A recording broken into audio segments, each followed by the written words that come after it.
So with all that being said, do you believe that playoff Jimmy still has another run? Do you think that this Miami Heat team has another run to make it, like, at least back to the Eastern Conference Finals?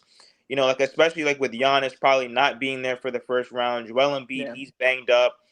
Brunson, he's pretty much by himself with no OG and no Randall. So there is a way, but do you honestly think that this Miami Heat roster and Jimmy still have it left in the tank to make another run?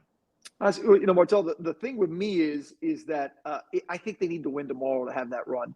I'm not going to sit here and tell you that as confident as we are all, whether you cover the Heat or you root for the Heat. I mean, we all love the Heat. We all want the Heat to win. That's why you guys do this, right? You want the Heat to win. I'm around the team all the time. On the broadcast, I love the Heat. I want them to win as well.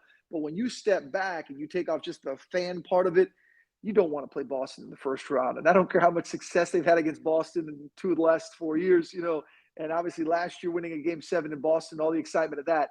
Having to start your postseason run by playing a 7-game series against Boston is brutal. And it's just the worst route possible to try to do that again. So that's why tomorrow is so important. Tomorrow's a game where if you win that, you mentioned the Knicks. Jalen Brunson's phenomenal. Josh Hart has been a double-double machine. They've got nice pieces. Dante DiVincenzo was hitting threes left and right. They've got a nice team, but you feel like you could beat that team in a 7-game series. And then after that, the crazy thing about this year is the East is kind of inverted. If you think about it, you mentioned the Bucks are banged up. You don't know what's going on with Giannis, Dame, what they're going to get. Is he going to be that Dame in the playoffs? If you look at that bracket, you got Cleveland and Orlando, and then Indiana and Milwaukee. One of those 4 teams is going to be in the Eastern Conference Finals. I mean, think about it, because they're all lining up to work their way down.